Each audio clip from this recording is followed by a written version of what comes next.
Amanda. I'm Ben. We're AutoSave. Welcome to our channel. Today we're watching Monogatari Second Season, Episode 1. I feel like I'm about to walk into a surprise party. I really enjoy going into a different Monogatari like series or section, a title change, if you will, and having no idea what is about to happen. I feel like this is the time that I have the least amount of idea of even what it could be. I feel like all of the other titles and what they gave us in their little mini series, their mini looks into Monogatari, were something that was a puzzle piece that was meant to fit into what Bakemonogatari kind of opened up for us. And now I feel like I'm like, what are the other pieces? Like, what else do we have to say? It's like we bought property and are putting a shovel in it to break ground for the first time. Ready? Yep. Sweet. Okay. Picking up with Hanekawa. A Roomba? Who am I? Am I me?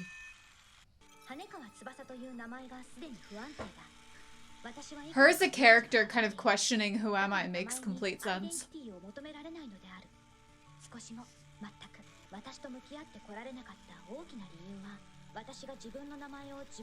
Ah. I love this song.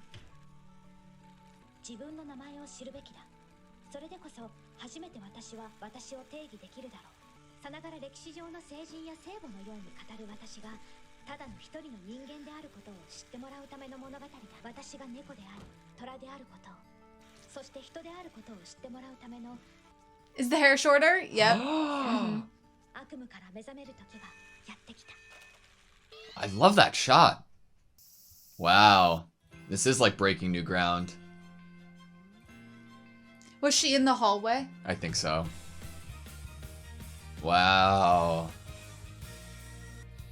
Oh!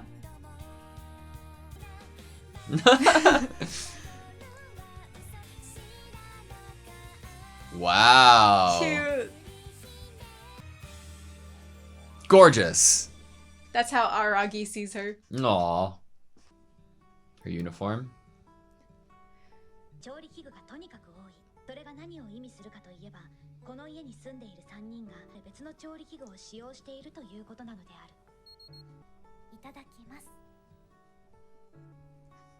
Wow.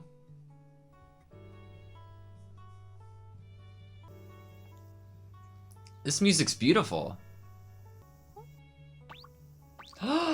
Tachikuji.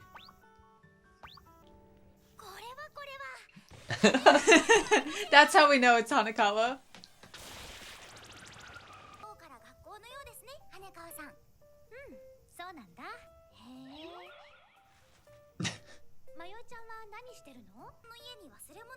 Huh. Hanekawa always feels like she also watched all of the episodes with us.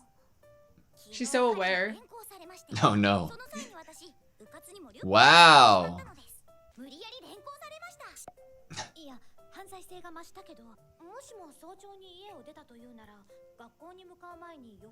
Meet up with Senjukahara? That's a good guess. Ooh.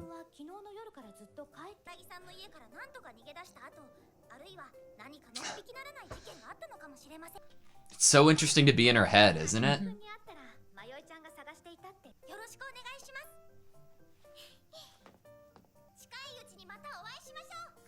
It's so bizarre seeing Hachikuji without her backpack.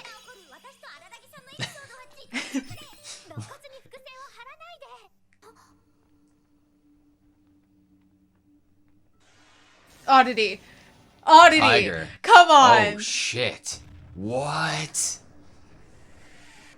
We're having an upgrade from kitten to tiger. Why am I not running? What was that?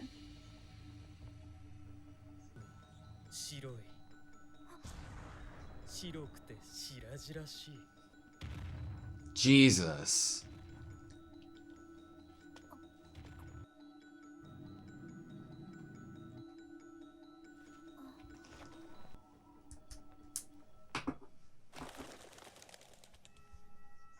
Okay. Do you believe me? Oh.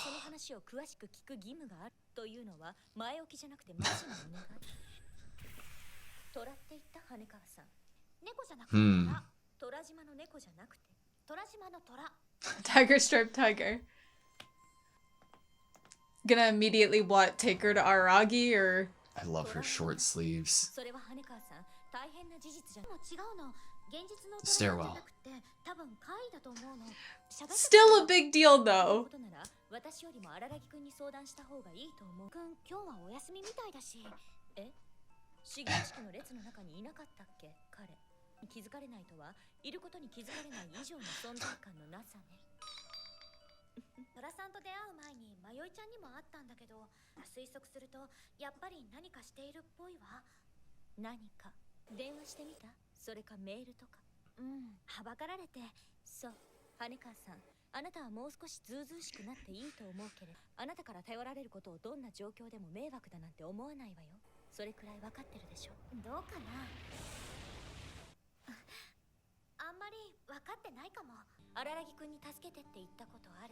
The very ending of Nekomonogatari.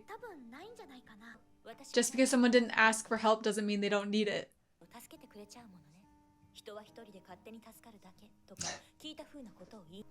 It's your responsibility.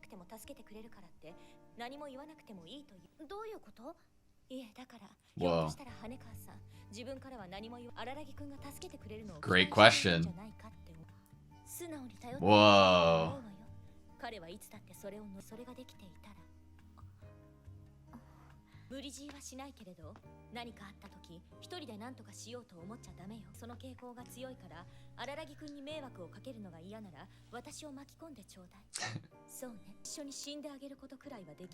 Oh. What was on the board? Yeah. Oh, it's the tiger. Tiger Whatever and the eating. tiger story is gonna be. My house is on fire. I called that house my own. What the fuck? Did the tiger do this?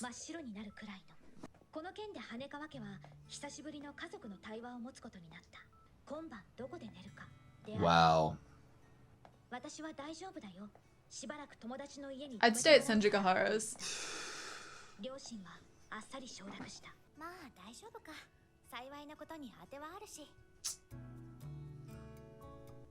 She went to the school? Yeah.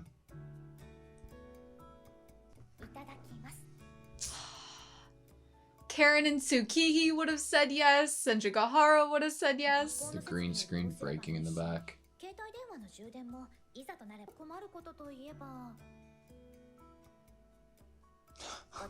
This is amazing.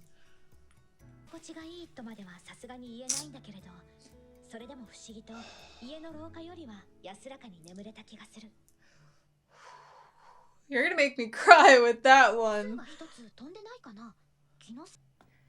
Is this gonna be a better way to awake than a Roomba hitting you?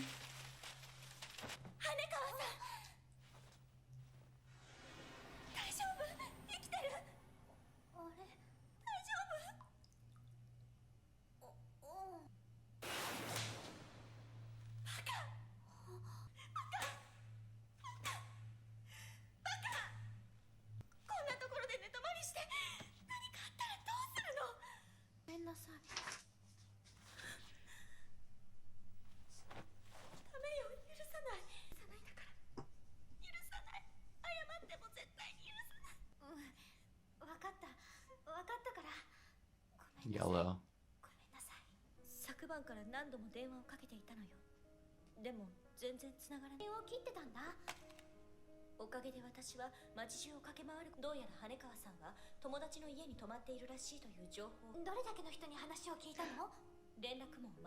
A phone tree.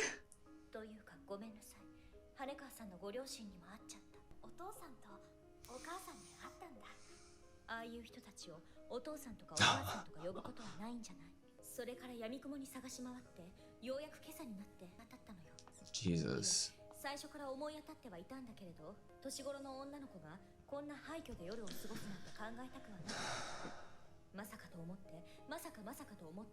She didn't want to believe it. ひょっとしなくとも戦場ヶ原さんは徹夜よが夜の街を徘徊するのも相当デンジャラスだと思うけど、それを言われたら返す言葉がないわ。 It's red あ now. まり後先考えるタイプじゃないからね。としていたか今になってようやく分かった。火は人を狂わせるって言うけれど、私も火事で変なテンションになってたみたい。 Wow. まあ虎のこともあったしね。さあそれじゃあ行きましょうか。行きましょうかってどこに？学校？私の家よ。 Yes. あらかじめ宣言してもしも抵抗するようだったら突っ込んで首筋に一撃食らわしてでも連れて行くわよ。羽川さん、なぜラブコメ風に言い直す？ We're gonna be alone together. 豪邸に住んでいたのだけれど、その頃の私だったらポーンこれが精一杯。ルパン言わないで。 Look at her bedhead still. なんだか落 It's ち so 着い cute. た。そう、ここ No. 自分の家みたい。What does home mean? Jesus. 羽川さん、今日は学校を休みなさい。私も休むから。2日目だっていうのに学校を休むわけには。火事になった子が次の日普通に。 Yeah. Fair point. Good argument. 世間連れしてないっていうの。あなた進学するつもりはないんでしょ？だったらもう出席日数とか内申書とかそんなに気にすることない。 I want to follow their rules Because because they're they're どうし rules. ても学校に行くというのなら私を倒していくことね。シャキーン。自分で効果音を言わないで。今日は戦場ヶ原さんの言う通りにするよ。ゆっくり休みたいのも正直本当だしね。戦場ヶ原さんは学校休んでも大丈夫なの？戦場が戦場ヶ原です。どういう季節外れのいい It seems I'm suffering. 学校にダメ残念です。先生の The subtitles are great. ではでは。 Look at my flawless performance. 普通に風でいいじゃない。シャワーを浴びるつもりだし。あ、そうか。羽川さんも浴びるでしょ。あ、お先にどうぞ。 No, this is a rom-com. 一緒に浴びましょう。私に下心なんてないわよ。 Forced friendship, that's what this is. Don't you believe in me? この場面でその言葉を言う友達はちょっと誤解しないで。私はカンバルとは違うのよ。私は羽川さんの裸の中でそれ以上のことをする。 But Kanbara, on the other hand. Senjugahara's character is changing. 私と一緒にシャワーを浴びてください。 Araragi's rubbing off. 確かにとは意外。誘っておいてなんだけれど、羽川さんってたとえ友達相手。あ、誰から？荒木くんから。多分羽川さんの携帯にも同じメールが届いていると思う。 About the contents. Maybe like an update of can't return home for a while. Don't やって worry. いるよね、荒木くんはかなり深刻と見える。 What? 私はその時のことをよく知らないけれど、限りこれは春休みかそれ以上って。 What? やっぱりそう思う？ええ、まだこんなメールを送ってくるようになっている。 Yeah. 成長は見えるかしら。 True. 昔は目の前のことしか本当に見えない男だったからね。そうだね。あ、羽川さんと一緒にシャワーを浴びて。嫌がらせになってないと思うよ。これでこっちの虎にはこっちで対応。 Oh shit. Oh. でも虎ってその虎が火事の原因なんじゃと思ったりしたんだけれど、違うの？火事の原因はわからないわ。 White crystal clear. Like what to do was crystal clear? Good enough for both us and Araragi. I think you do. 羽川さんの裸体を私 And me. それはせめて戦場ヶ原さんの分だけにして。制服を脱ぎ始めた私に戦場ヶ原さんは唐突に聞いてきた。荒木くんのこと、今でも好き？今でも好きだよ。 Okay, that was Monogatari Second Season, Episode 1. Or maybe Monogatari White. Maybe. Maybe that's the actual title of this. Watching an episode of Monogatari without hearing Araragi is a wild experience. This was a really cool experience to have all of what we've seen be in the head of one character, and now we're in the head of a character that has been endeared to us so much even with some of the little series, them having like such a little role in it. But if anything, really, I think Hanakawa never really had a little role in anything. I think she always had a big role.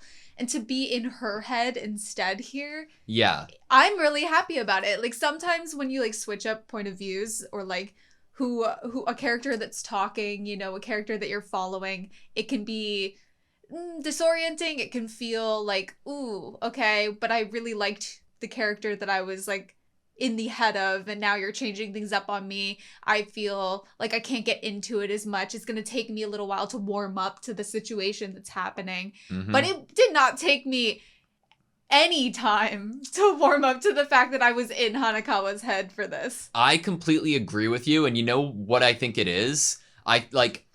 There isn't a perfect time, a more perfect time that you could have gone forward with character growth for Hanakawa than after what we just watched with it being Neko. Like, getting the information we have now and getting what actually happened during the incident, there's actual opportunity now for Hanakawa to grow in very difficult ways and really confront herself and I don't want to hype myself up or like I feel like I have very high expectations that I'm trying to temper right now because everything that's going on so far this episode is everything that I could ever want. There's one line that I really wanted to read in retrospect of this episode, but also going forward with the Tiger arc.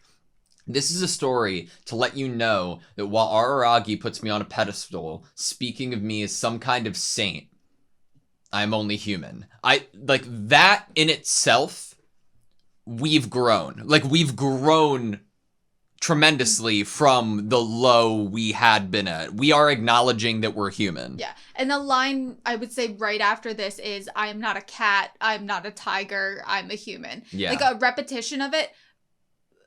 Though, no, that I am that a cat, I'm a tiger, and only human. It's similar to how Aragi is not really a vampire, but not a vampire, and not a human. Yeah. That's kind of like, they exist in this place that's very similar to each other, because as we know from Nisemonogatari Black, Hanakawa took in the cat and made it so it couldn't leave. It became an oddity of its own.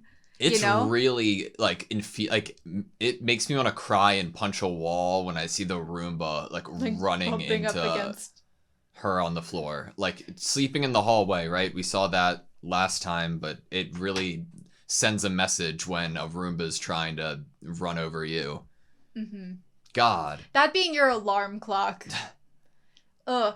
Okay, well, you kind of zoomed out the view a little bit. Yeah. So before we zoom back into what this episode actually was and what this is seemingly going to be in terms of what the story is going to be, as we continue with the zoom out, you had brought up what this could be for Hanakawa as of where we left off with her in Nisemonogatari Black. And so in that zoomed out view, we even get confirmation within this episode of what we're thinking here, which is a line from Senjigahara about Hanakawa still having much to learn. There is a lot, while she is thought of as maybe like a smart aleck by certain characters or certain people off screen, like her parents, maybe even, she only knows what she knows, and she has much to learn. And those things might not be things you can learn in a book, unfortunately. But they're going to have to be learned, maybe even forced into her brain by characters that love her. And with that zoomed out view, we're going to probably continue with the themes of someone loving you so much that they're willing to die for you. You know, that's coming back in willing here. to die alongside you. Die alongside you, even. The idea of what it takes to ask for help. And should you be, like, saving yourself? Is that how people should be operating? So, yeah, with that zoomed out view, we, as viewers, are aware that, yeah, while we were able to, like, resolve things at the end of Neko, which was obviously way, way, way in the past in comparison to some of the other content that we've seen, we know from Bake that the cat kind of comes back a little bit. This isn't something that feels completely settled because it's not like we were able to give Hanakawa extensive therapy and that she has been able to And it's not how real life works. You don't erase shit. You can't, like, etch a No sketch, start, memories. fresh. Like, in reality, Yeah. you have to inevitably take a step forward carrying everything that has, you know, been to that point with you. Willingly carrying everything. Yeah. We can't we bring up erased memories in this. Is that something where we need to be aware of everything? We need to know everything that transpired to be able to move forward? That's a question.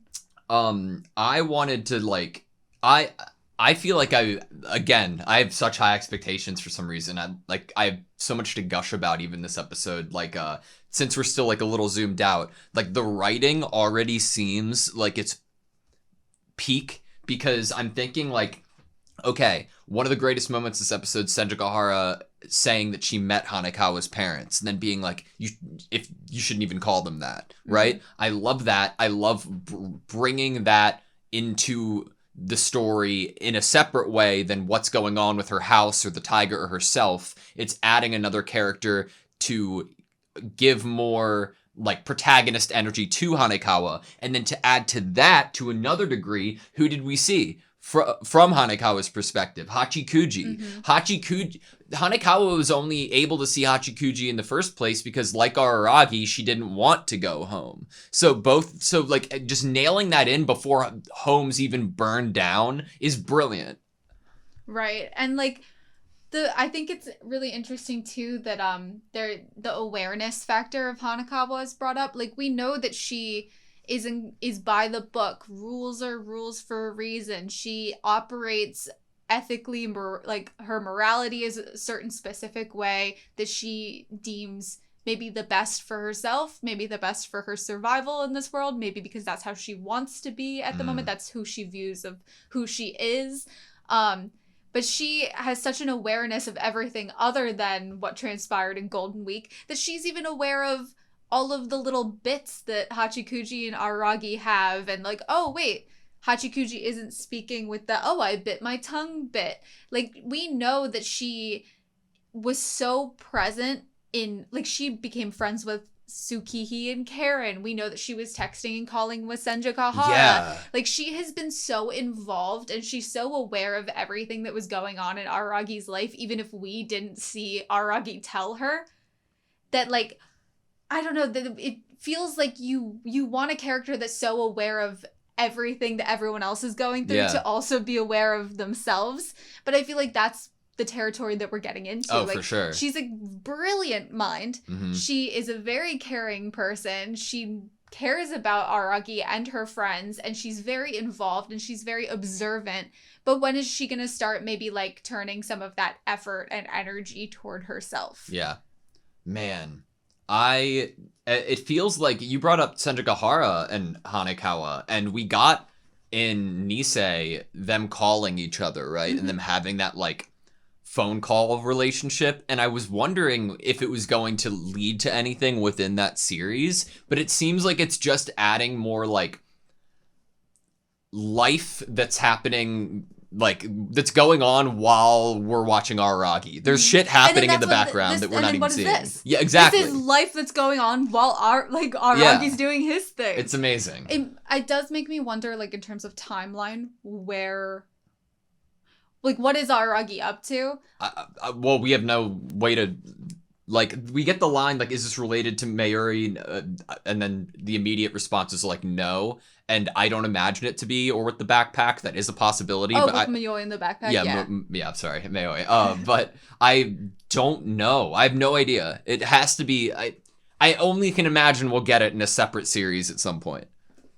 Oh, okay. You know? Yeah, no, I can totally see that. That's a good point That's to bring up. That's the only thing. It's either that or we don't, and that's fine too, because it's Monogatari. But like, just framed from as serious. Yeah. It's framed as something that is probably very serious that he's dealing with, by, like, at least his girlfriend views it as something that's serious, but she still, like, trusts him. But at least he's learned and grown, and he's communicating. Dude, that's one of the lines I wanted to bring up. Yeah? Actually, can we bring that up now that we're on that topic? Yeah. I think it was around, like, 22:04. Something about in front of his face. He used to be unable to see anything that wasn't directly in front of him. His face. And that being a sign of maturity on his end. Which it takes me back to, like, Nisemonogatari, him being viewed as what the conversations of adulthood, what it means to mature, Yeah. you know, and how that was seen by his sisters as like somewhat of a negative thing because they were trying to figure out why they felt separate from him, why they felt like he was distant from them, and they were trying to find an answer to that question. And honestly, we can be really proud of Aragi for what Sanjigahara is pointing out here. Like, we know him to see something and barrel toward it with like horse blinders on, you know, run around the city like Sanjigahara did in this episode looking for Hanakawa. I just can imagine an alternate reality that like we're giving him praise for this growth and then we end up seeing it and it wasn't him who texted it. Like, that's so real. Yeah. That like the two girls that love him are like, oh yeah, he's matured so much, and then we go back to see him and he's like, I don't know, playing some game with Hachikuji, you know, being his normal self. I mean, all we get from seeing it is from Araragi, no subject. I can't return home for a while. Don't worry, I can't. Is that anything? I can't.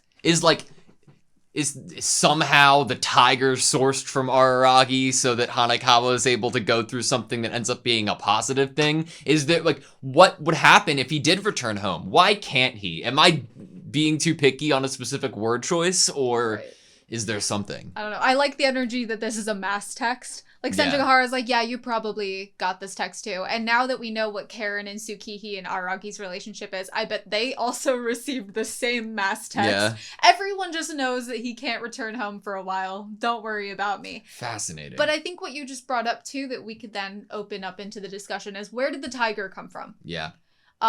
It is obviously the subtitles of this is Tsubasa Tiger. So we can only imagine that the tiger is here and involved because of Hanakawa or because of her parents, which I find that unlikely. Yeah.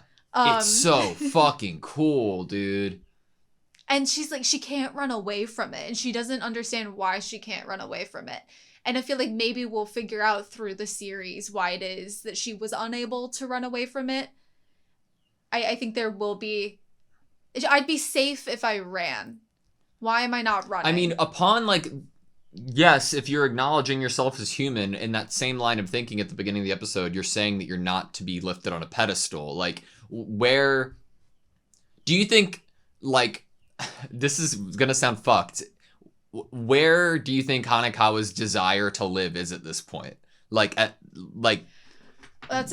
is a good question. I do think that there's some other things to call upon in this episode that open up, like, she's still mistreating herself. We have the line in like the finale of Neko about Araki being like, you are hurting yourself, dude, with what you're doing.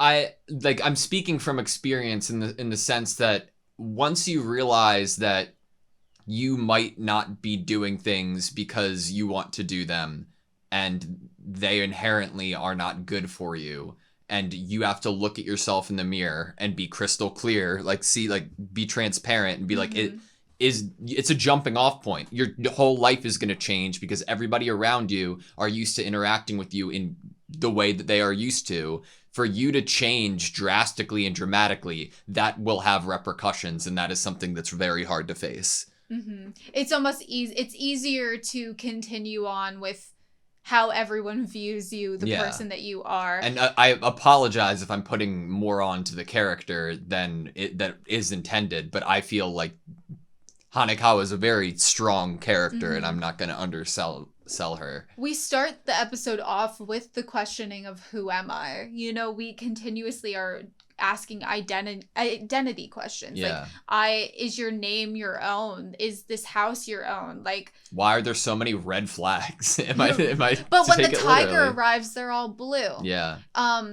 So who is Hanakawa? And I think that is what this is going to be about, is her figuring out who she is going to, as we've painted a picture of Araragi kind of maturing into a new Araragi that at least texts people not to worry about him. Who is Hanakawa going to be? Is she going to finally ask for help? Is she going to finally immediately rely on others, because while she hasn't immediately relied on others, eventually down the line, even though she hasn't asked, they then step in and help. So are we just going to shorten the process eventually and finally rely on someone who's standing in front of us, like Senjugahara being like, rely on me. Yeah.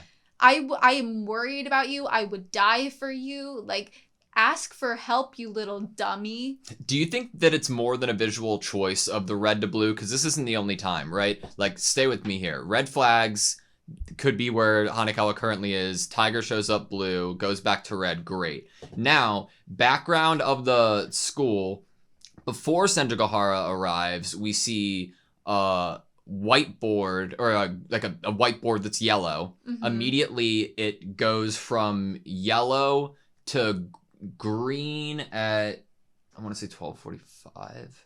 It's green here, green to yellow. It goes to yellow when Senjugahara is here, and then by the end of their conversation, it goes to red. I thought, but it could have just gone to yellow. But like, are we doing anything with the cools and the warms here, like based off of her mental state or like her state of being? Well, I think that what we're bringing up is like, at least in this scene alone, like the green, yellow, yes, by and the then end red it is of red. the phone. Okay, yeah, red Yeah. for the board. It gives you like stoplight. Yeah. It gives you which is not a new thing within the series. Exactly, not a new thing, and I think it can be read into like the red could signify here that when she gets up, she's stopping. Like, because if we think about her line of thinking at this moment, like Senjugahara ran in here and was worried about her, but we have her having lines about being like forced to apologize. Yeah. But then we also have this like really important line about when Senjugahara is slapping her and like pounding on her. It didn't hurt at all, and yet it hurt a lot. Like I think we could see the red as her being like, okay, I'm gonna stop myself here. I'm gonna continue being who I am, if you will, like stuck in the current Hanekawa that we know. That you could read it in that way. I obviously think that the color choices, while both visually entertaining and interesting, could also they are meaning. Entertaining and amazing though. I love the visuals this episode. But yeah, forced to apologize, forced to stay here when she's invited to Senjugahara's house, forced into a friendship. Like, we all could, like, understand the kind of trope of, like, extroverted friend to introverted friend, like, only ever leaves the house or has a friend because the extrovert reached out a hand and kind of forces the interactions and the friendships into happening. Mm-hmm. That has happened to me in my own life, like, having friends that I would just stay in my room and never talk to anyone, like in college, and I had friends that would like come knocking on my door and make me leave, make me be friends with them. And that's kind of what this scene of like being in Senjugahara's house kind of brought back in my memories for me. And I think that what that tells me, if I do project too much onto her character in this scene, maybe I am, is it does evoke that idea of there is a lot for Hanekawa to learn. Like, I think back to myself at a time period where I was more stagnant, in who I was or who I thought I was, and people having to try to continuously reach out hands to me or force happiness onto me. And if I project onto that, I can completely like kind of understand Hanekawa if I am reading it correctly. And what needed to happen for me is I needed to learn more about myself and more about the truth of myself, and not whatever like the manufactured version of myself was that I was living by or who I even wanted to be. Like, you don't have to stay stagnant forever. I'm so excited for what I don't know. Like, I'm so excited for all the things that I'm thinking about is like could happen and it to be vibrantly wrong and incorrect. Like, I'm just so excited to see what they do with Hanekawa. Yeah, I really am also excited. I think part of me is like, oh, let's not have Aragi enter in the picture. I at least this want entire series I don't know. season. I don't know how many episodes it is. I at least want a little more interaction. Like, we even brought up like, what if we call up all of the other girls? Yeah. What if this becomes more of a team effort? Because what do we decide by the end of the episode? We're gonna deal with the tiger ourselves. I feel like by the end of the tiger arc, Hanekawa will need a home, and that I have no good answer for at the moment. Why burn the house down? Is that the same symbolism as the cutting of the hair and how people interpret the cutting of the hair? Like, normally, in Senjugahara's case, I think you can specifically say it is the case for her. The idea of cutting hair shows that transition period into a new path in your life. You're moving forward. But I think for Hanakawa, I think we're being shown it wasn't that for her. We see her cut her hair, but it doesn't come with all that extra meaning yet. Like, it... I know. I have no idea. Like, it could be just if you burn a bridge, like, internally in yourself, in your own life, you could be giving yourself the fight or flight subconsciously to see what you do with that fresh start at life. And Hanakawa's initial response was going into not thinking about the repercussions or risks of just sleeping alone as a girl and then like in an abandoned building alone, and instead needs like preservation. Could it also be self-inflicted shackles? No one has told Hanakawa she had to stay in that house to begin with. If we think about her line of how she, even though she didn't have to, told her parents that she was going to stay at a friend's house, but like they wouldn't have cared anyway kind of energy. So obviously, if she just decided to never come home, but it has to be different. It has to be a slight variation from the cat, right? I feel like the cat would be shackles, and what would the tiger be then? You know what I mean? Breaking out of the cage. Yeah, or like even deeper, bad. The cat resembled like pity. Yeah. The reason it was able to take over was because it was pitied. So yeah, the tiger is never pitied as an animal. This alive, walking towards you, domineering it's fucking dangerous. Tiger. It's dangerous. The amount of delusion or disillusion that is like intentional that nobody can see there's a light that's shining on it now, and it's a monster. What do you do with it? You know? Right. And then end it all off with how we end the episode off with, we already kind of brought it up. Hanakawa decides to be brutally honest, as we know her to be honest, with her response to the question of her feelings toward Aragi. No hesitation toward it either. I love that. And that makes sense to me. It brings me to, obviously, Neko in the same way that every time from episode 1 of Neko to towards the end, whenever we found out her responses towards, say, like her parents or her father, being completely honest, like, you shouldn't hit a girl, or I only know what I know. Oshino paints it in this picture of, to people like them, when she responds with that blunt honesty, it is seen as creepy. It's uncomfortable to them. But here, we're not seeing that same response of her honesty being received by someone else, even though it could totally, it could make someone uncomfortable. Like, Senjugahara has every right to be uncomfortable or upset if she hears a person in front of her likes the person that she likes. You know, that in a world that exists to be okay. But that's the point they're making here, is that this is a safe space for Hanakawa, to be honest. This isn't a person that is going to view her negatively or get uncomfortable or feel like their negativity is being shown back in them like a mirror in their face by her honesty. Yeah, there's no malice in that regard, and it's refreshing. I like that I feel like we're using this as the ending line of this episode to kind of drive home this idea that Senjugahara's in it for the long haul. Yeah, as we start her interactions in this episode off with strong lines like "rely on me" or "I'd die for you." Yeah, we are driving it home at the end of the episode. Like, Senjugahara is willing to fight this oddity issue. I love with Hanakawa one of the cat versus tiger and how they're inherently different is "I'd die for you." I'd put cat. "I'd die with you" is present Hanakawa. What that needs to be faced, like that's a massive change. We're like, what level are we both at? Are we on the same one, or are we putting one higher or lower? Is it ourself, you know? All right, that's all I have. Thank you guys so much for watching this video. Please like, comment, and subscribe, and we hope to see you next time.